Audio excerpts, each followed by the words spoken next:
Đi như mấy? Em thay đọc cô. Cái đó cô. Dạ. Đọc là cô nó ăn lấy ra mày. Milk fruit. Milk fruit. Còn milk đó cô nữa mày. Dạ. High fruit. Sao vậy vậy? Mình tên. Mà kia bí á. Mình tên nè. Có từ một đi thở nè. Milk fruit á.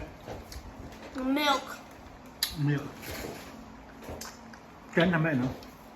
Đâu? Milk chân hả mày? Miếu nại. Hết rồi chứ.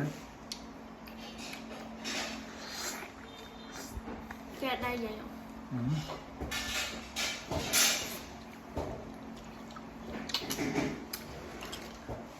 Share cho đi one. Nè. Chân ở đây cái hai phải tận đọc cô milk fruit. Pizza ăn lấy hay pizza khmer cho con đó con nó trẻ đài pizza chân chân bà sân chỉ miền mật phẹt friend bi squall chị pizza chân chui cái mình phẹt bi phòng thả nắng pizza chân tham mệnh Như này. như này nhanh thế này thành độc đọc cố như này Nắng. cho fruit Đấy. chứ hai bữa mình friend bi na che chui của mình ai bi không ai bi che cam thì nó mốc rịch khỏi gần khỏi rịch mốc à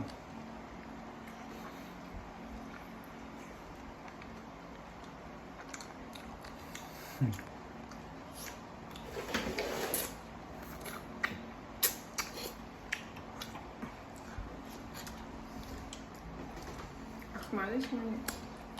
Nó đi nhanh luôn rồi. mà nè miền là sao ạ?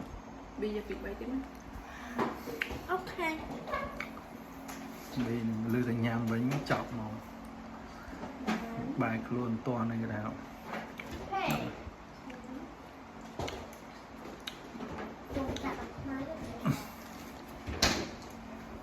Hạt đi này cá đẹp giật lắm.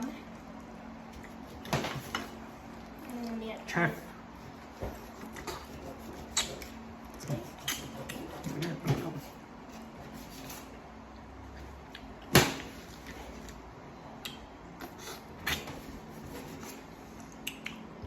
Này không nhắm.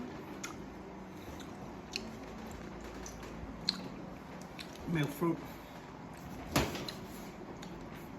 Milk fruit mình milk fruit thì milk fruit milk. milk milk fruit Bà tông mai chẳng này. ba khmer mình chân được lại Hay cho ba chân này. trước nay học ba mà Ở đâu? Bà chân. Ở trên ông này.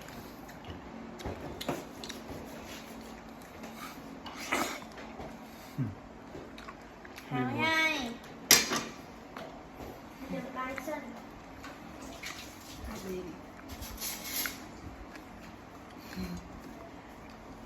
Được, chọn mọi bạn. để cho mình một tuần nạp phía vào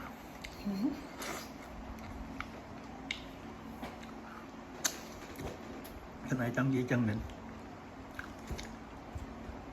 Ok.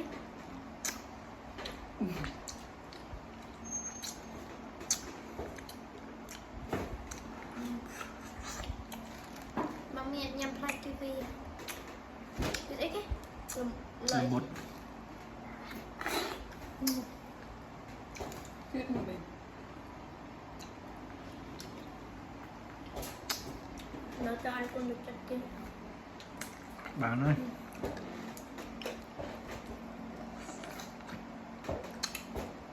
Ba đấy cũng 1 kg 1 tiền rồi.